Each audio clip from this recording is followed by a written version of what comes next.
Se você frequenta as redes sociais ou acompanha o cenário evangélico atual, com certeza já percebeu uma mudança drástica nos títulos.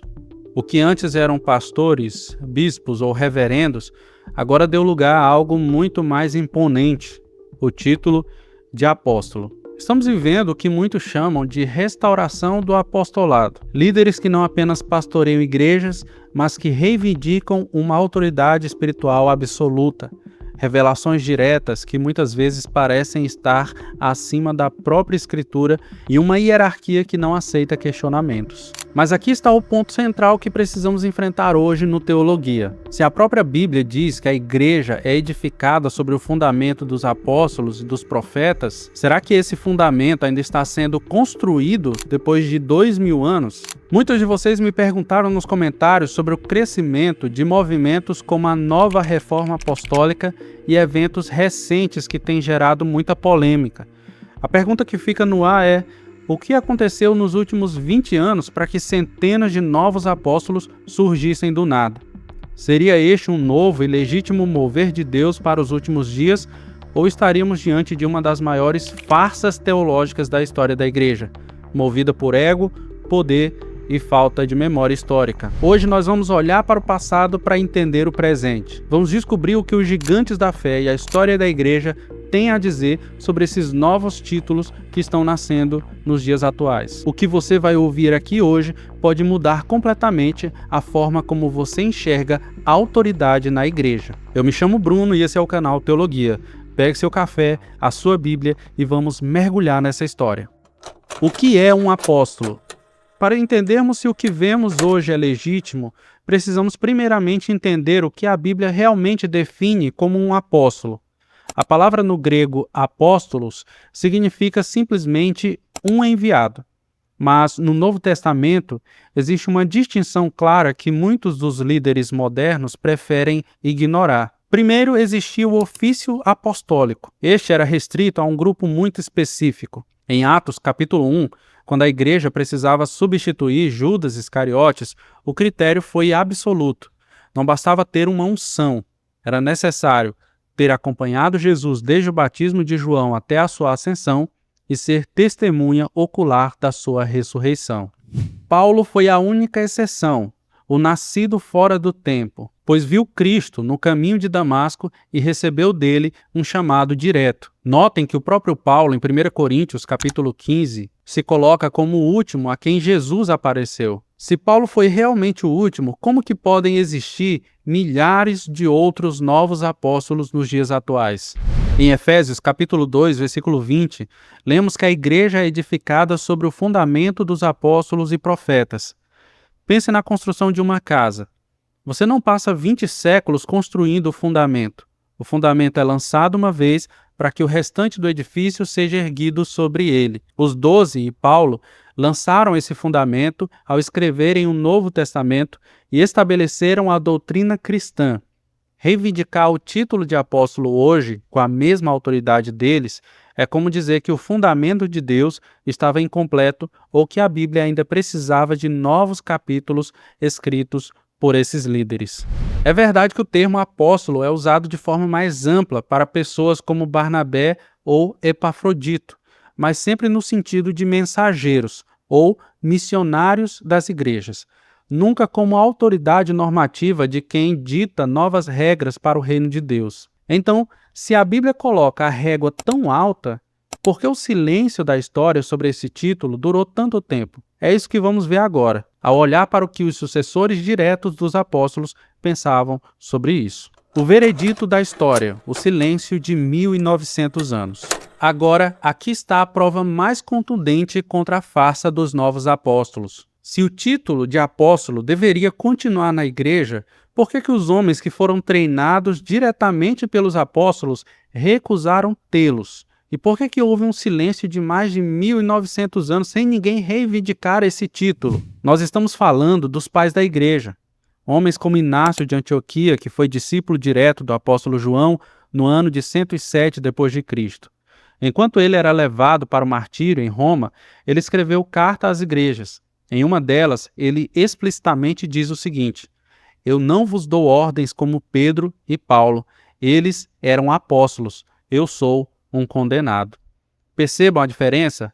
Inácio tinha autoridade, era um líder respeitado, mas ele sabia que o ofício apostólico era único e irrepetível. Durante quase 2000 anos, a igreja entendeu que os apóstolos eram as colunas que já haviam sido postas.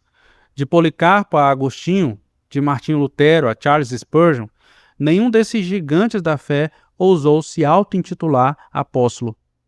Até mesmo no auge da Reforma Protestante, quando o mundo estava sendo sacudido, os reformadores se viam apenas como pastores e mestres voltando ao fundamento que os apóstolos já haviam deixado. Então, a pergunta lógica é: se o Espírito queria apóstolos governando a igreja hoje, por que ele permitiu que o título desaparecesse por 19 séculos?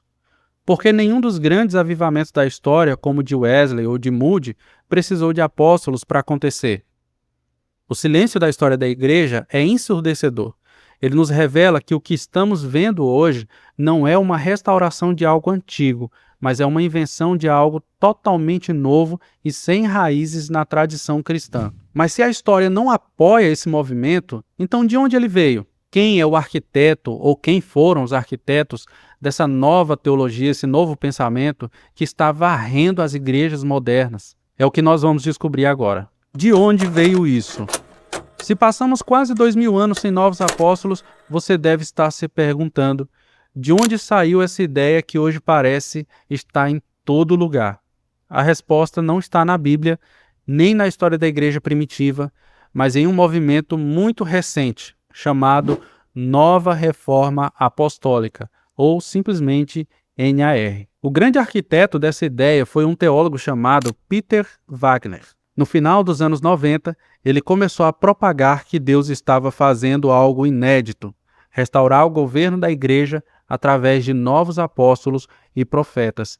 Ele acreditava que para o reino de Deus avançar, a igreja precisava de generais espirituais com autoridade máxima. Vale a pena observar que essa teologia não nasceu de um estudo profundo da Bíblia, mas de uma interpretação isolada de um único versículo em Efésios 4. Eles pegaram a ideia de que Deus deu apóstolos e ignoraram que para o resto da Bíblia, esses apóstolos já tinham cumprido sua missão de lançar o fundamento. O que começou como uma teoria teológica nos Estados Unidos, rapidamente se espalhou pelo Brasil.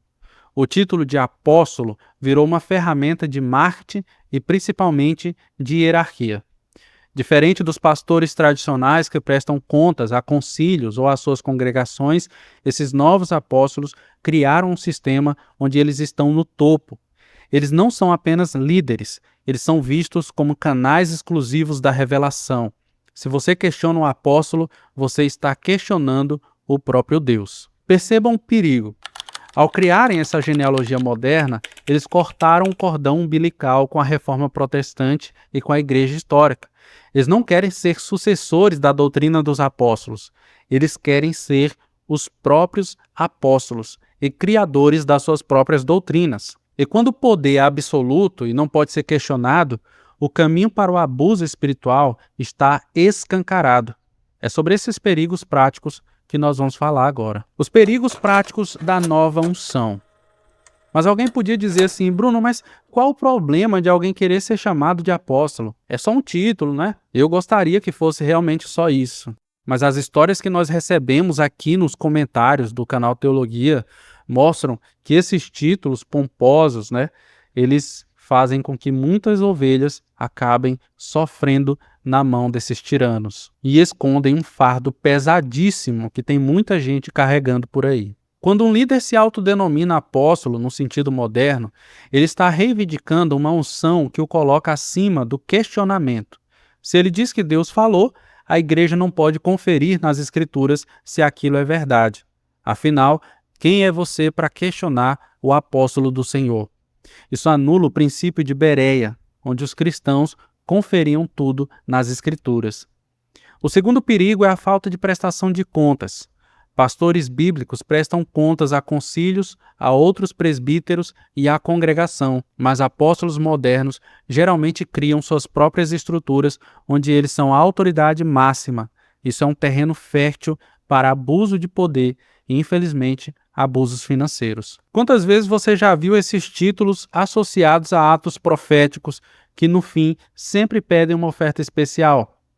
É a venda de uma bênção que só os apóstolos podem liberar. E isso basicamente não é o evangelho, é misticismo fantasiado de cristianismo. Eu leio os comentários de vocês. Muitos já saíram de igrejas assim, se sentindo culpados, feridos e com a fé abalada, porque não conseguiram cumprir as regras desses líderes apostólicos. Se esse é o seu caso, eu quero te dizer que a verdadeira autoridade de Cristo, ela não esmaga a ovelha, mas ela o protege, o guarda. A farsa desses novos títulos não apenas fere a teologia, mas fere as pessoas também. E é por isso que nós precisamos voltar ao que realmente importa. Eu sei que esse tema é bastante complexo e a gente está tendo um diagnóstico aqui muito rápido sobre tudo isso, mas eu não quero que você fique apenas com as minhas palavras. Como aqui no Teologia o nosso objetivo é o crescimento intelectual e espiritual, eu separei algumas recomendações de materiais de alta qualidade, todos em português, para você estudar por conta própria. A primeira recomendação de livro é O Fogo Estranho. Nessa obra, o autor, que é o John MacArthur, aborda justamente a suficiência das Escrituras e fala muito sobre a nova reforma apostólica. É uma leitura essencial para quem quer entender a base da teologia correta.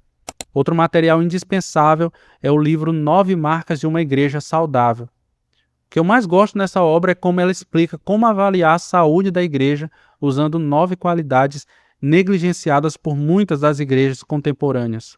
Eu não vou me alongar muito nas recomendações, então se você conhece algum outro material, já deixa eu saber aqui nos comentários. Agora, se você prefere ouvir e estudar através de mensagens e pregações, existem 2 nomes no Brasil que têm mensagens de muito equilíbrio sobre esse assunto. Eu recomendo fortemente que você assista a pregação de Augusto Nicodemos, intitulada Não Há Apóstolos Hoje. Ele expõe de forma brilhante e mostra como o evangelho puro nos protege de inovações perigosas. E claro, eu não poderia deixar de mencionar o vídeo O que é um Apóstolo, do pastor Osiel Gomes. No seu vídeo, ele trata sobre um alerta bíblico que todo cristão moderno deveria ouvir para não ser enganado por títulos vazios. E existem centenas de outras pregações sobre esse tema. Se você procurar, com certeza você vai encontrar, e são interessantíssimos. Eu já quero pedir para você deixar aqui nos comentários alguma outra pregação ou título que você conheça que possa ajudar quem está passando pelo desafio de entender melhor sobre esse tema. Eu vou deixar o nome de todos esses materiais aqui na descrição do vídeo para facilitar a sua busca. Lembrando que o conhecimento de verdade é a nossa melhor defesa contra qualquer uma dessas farsas. Voltando para o nosso vídeo, onde encontrar a verdadeira autoridade? Depois de olharmos para a Bíblia e para a história, a conclusão é inevitável. A igreja não precisa de novos apóstolos, porque nós já temos os verdadeiros. Eles continuam falando conosco através das páginas do Novo Testamento. A autoridade de Pedro, de Paulo, de João e Tiago não morreu, mas ela está preservada na palavra de Deus, que é viva e eficaz. A verdadeira autoridade da igreja não vem de um título que um homem coloca em si mesmo para parecer mais importante. Ela vem da fidelidade ao que já foi revelado. Um pastor que prega a Bíblia fielmente tem muito mais autoridade espiritual do que qualquer apóstolo que traga novas revelações que não se sustentam no texto sagrado. Meu conselho para você que busca uma igreja ou que está em dúvida sobre a liderança que segue é muito simples. Não se deixe impressionar por nomes pomposos, capas ou anéis apostólicos. Olhe para os frutos. Olhe se o Cristo que está sendo pregado é o Cristo da história ou uma invenção moderna para alimentar os egos. A farsa dos novos apóstolos cai por terra quando nós abrimos a Bíblia com humildade e olhamos para o legado dos que vieram antes de nós. Fique com o fundamento. Ele é firme e é nele que a sua fé deve estar alicerçada. Mas e você? Qual a sua opinião sobre esse movimento? Você já frequentou alguma igreja que faz parte desse movimento? Já viu alguém que se intitula como um apóstolo? Hoje está bem comum aí na televisão, na internet, você encontra com muita facilidade. Eu quero muito saber a opinião de vocês, isso enriquece aí o debate, né? E não se esqueça de se inscrever em nosso canal, de continuar nos acompanhando aí, sugerindo temas e conteúdos como vocês sempre fazem. Se você chegou até aqui, talvez você queira se tornar um membro do canal Teologia. E lembrando também, conheça o e-book sobre as práticas puritanas. Como que Jonathan Edwards, John Wesley, como que esses homens eles viveram para a glória de Deus, quais práticas que eles tinham. Tudo isso está reunido em um e-book que eu vou deixar aqui na descrição, uma indicação maravilhosa, uma leitura que realmente vai ajudar você a entender melhor o pensamento desses homens, a vida de oração, a rotina, quando eles amanheciam, quando eles iam dormir, a hora do almoço, como que eles faziam, é realmente uma riqueza como nenhuma outra. Então já dá uma olhada aí que você vai gostar. A gente se vê no próximo vídeo e que Deus abençoe vocês. Até mais.